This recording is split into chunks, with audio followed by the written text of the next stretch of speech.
আসসালামু আলাইকুম প্রিয় শিক্ষার্থীরা, আজকে আমি আপনাদের সামনে উপস্থিত হয়েছি বিজনেস স্ট্যাটিস্টিক্স। যারা সেকেন্ড ইয়ার এবং থার্ড ইয়ার রয়েছেন প্রত্যেকেরই এই সাবজেক্টটা রয়েছে।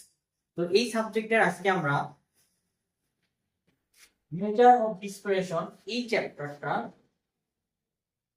গুরুত্বপূর্ণ একটা অঙ্ক আলোচনা করব। তো এখানে তিনটা অঙ্ক দেওয়া আছে, 1 2 3।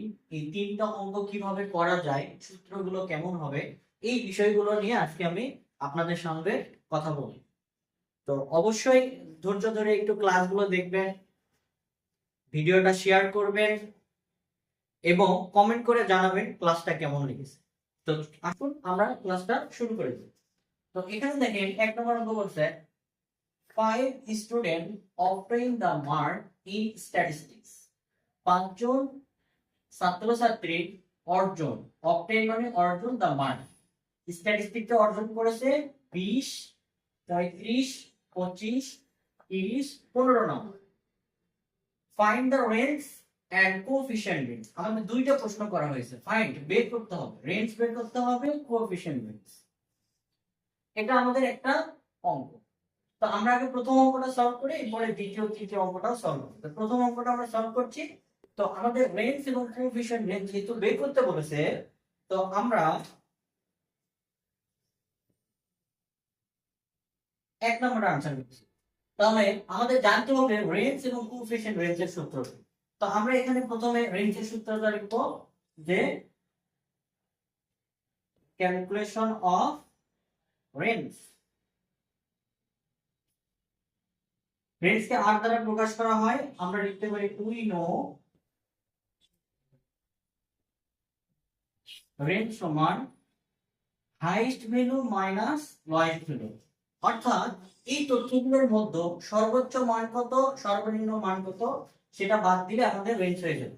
তো আমরা এখানে দেখতে পাচ্ছি সর্বনিম্ন মান হচ্ছে 20 আর সর্বোচ্চ মান কত 35। তাহলে 20 এবং 35 এর ক্যালকুলেশন করলে কিন্তু আমাদের হয়ে যাচ্ছে।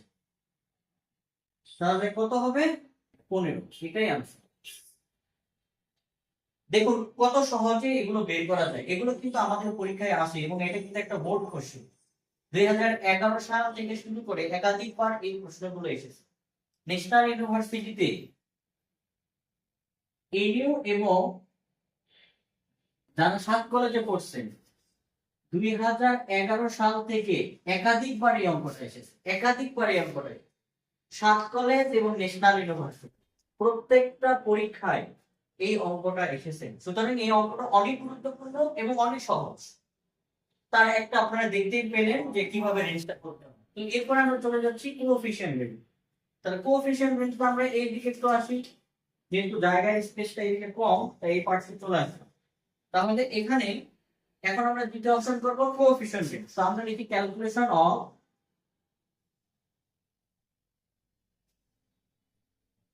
Coefficient range.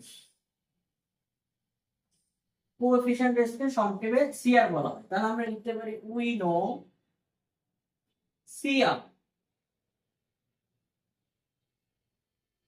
Highest value minus lowest value ভাগ highest value plus lowest value গুণন 100। হাইয়েস্ট ভ্যালু থেকে লোয়েস্ট ভ্যালু আমরা কি করব, বাদ দিব। এরপরে ভাগ করে হাইয়েস্ট ভ্যালু আবার লোয়েস্ট ভ্যালু যোগ করে 100 দ্বারা গুণ করব। তাহলে কিন্তু আমাদের কি হয়ে যাবে, সিআরটা বের হয়ে যাবে। তো এখানে আমরা মানটা দেখাই যে হাইয়েস্ট ভ্যালু আমাদের এই অঙ্কে ছিল কত 35। তাহলে 35 থেকে 20 বাদ দিব, 35 এর সাথে 20 যোগ করে 100 দ্বারা গুণ করব। তাহলে উপরে হবে কত 15 আর নিচে হবে কত 55।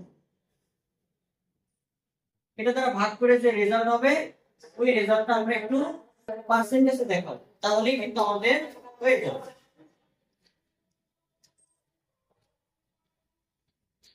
15 ভাগ 55 গুণন 100। তাহলে এটা হচ্ছে 27.27%। 27.27%। 27%। তো এই আমাদের 1 নম্বর অঙ্কটা কিন্তু হয়ে গেল। এখন আমরা 2 নম্বর অঙ্কে চলে যাব। দেখেন 1 নম্বর অঙ্কে যেভাবে তথ্যগুলো দেওয়া আছে, 2 নম্বর অঙ্কে কিন্তু তথ্যগুলো এভাবে দেওয়া নেই।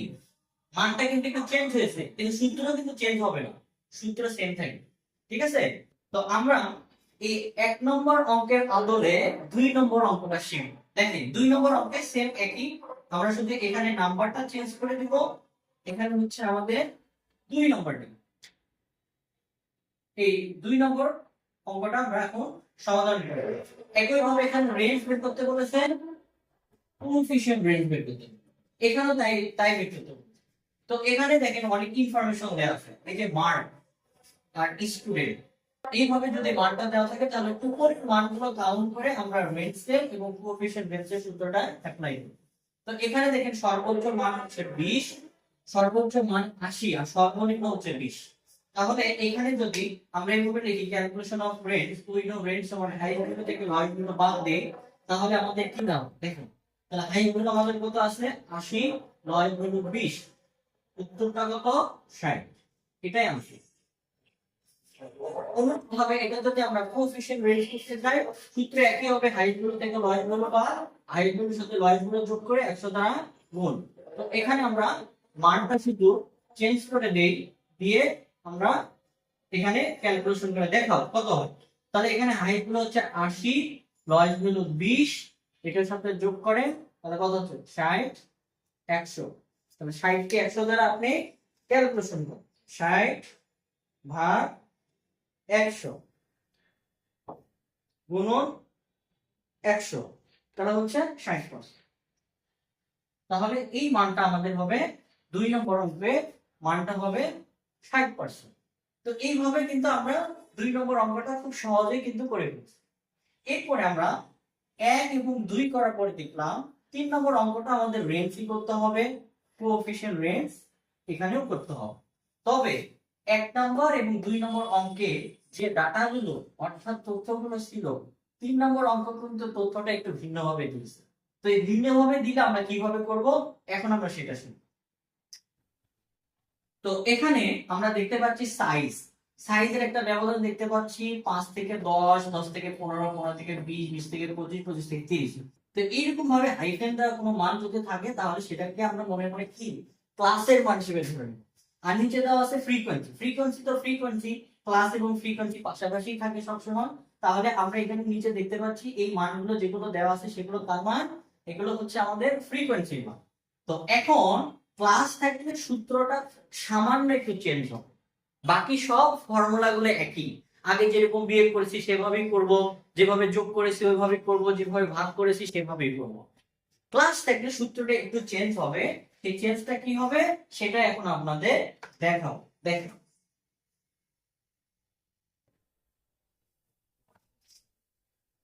সূত্রটা এরকম হবে যে আমরা 3 নম্বর অঙ্ক শুরু করব। এখন 3 নম্বর এখানে নাম্বারটা দিয়ে দেই, যে ক্যালকুলেশন অফ রেঞ্জ। রেঞ্জ কিভাবে করব, দেখো উই নো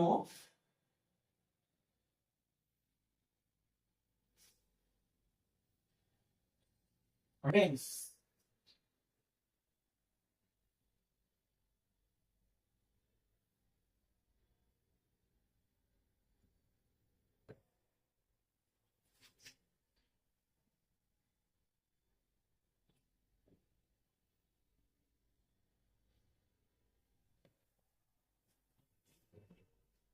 দেখেন এখানে সূত্রটা একটু চেঞ্জ করেছি। এখানে দেখা হয়েছে ক্লাসের ব্যবধান যখন থাকবে তখন এই ফর্মুলাটা ইউজ করব, আপার লিমিট অফ লাস্ট ক্লাস। অর্থাৎ আপার লিমিট বলতে সর্বোচ্চ বড় ক্লাসকে বোঝানো হচ্ছে। আপার limit of last class, last class কত আছে 30 অবস্থান করছে, এবং লেখা আছে minus lower limit of first class. তার লোয়ার লিমিট কোনটা, এটা লোয়ার লিমিটের কোন ক্লাস, ফার্স্ট ক্লাস। এই যেটাকে অবস্থান নিচ্ছে, এটাকে অবস্থান নিচ্ছে। তাহলে এই মানটা যদি আমরা সংক্ষেপে একটু লিখতে চাই, আপার লিমিট অফ লাস্ট ক্লাস এটাকে আমরা ই হিসেবে ধরবো, minus lower limit of first class এটাকে আমরা এ হিসেবে ধরবো। ঠিক আছে? তাহলে বিষয়টা মনে রাখা সহজ হবে। তাহলে এখানে দেখেন আমরা দেখতে পাচ্ছি যে আপার লিমিট অফ লাস্ট ক্লাস ছিল আমাদের 30, lower limit of first class কত 5, 30 থেকে 5 বাদ দিলে 25 হবে। এটাই আমাদের কত সহজেই করা যায় বিষয়গুলো, তাই না? তো এইভাবে আমরা রেঞ্জটা করে ফেলবো। তো আমাদের এখানে যেরকম চেঞ্জ হয়েছে এখানেও একটু চেঞ্জ হবে। এখানে কিভাবে চেঞ্জ হবে? সামান্য একটু চেঞ্জ হবে।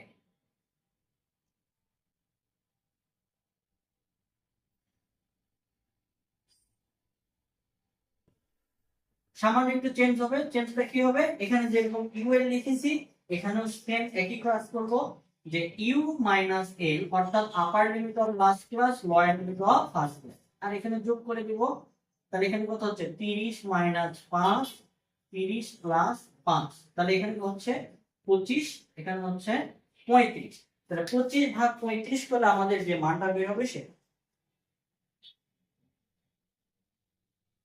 বুঝুন। তাহলে এখানে হচ্ছে 71.42 অথবা 43%। 71.42 অথবা 43% এই হলো আমাদের রেঞ্জ। তো সাধারণত এই তিনটা প্যাটার্নের বাইরে রেঞ্জ কোএফিশিয়েন্ট রেঞ্জ কখনোই বের করতে বলবে না। কখনো আমাদের ডাটা আকারে থাকবে, কখনো ডাটা এবং ফ্রিকোয়েন্সি যে কোনো ভাবেই থাকতে পারে, আবার কখনো ক্লাস এবং ফ্রিকোয়েন্সি যে কোনো ভাবেই থাকতে পারে। এই তিনটা প্যাটার্নের বাইরে কখনোই রেঞ্জ কোএফিশিয়েন্ট রেঞ্জ বের করতে বলবে না।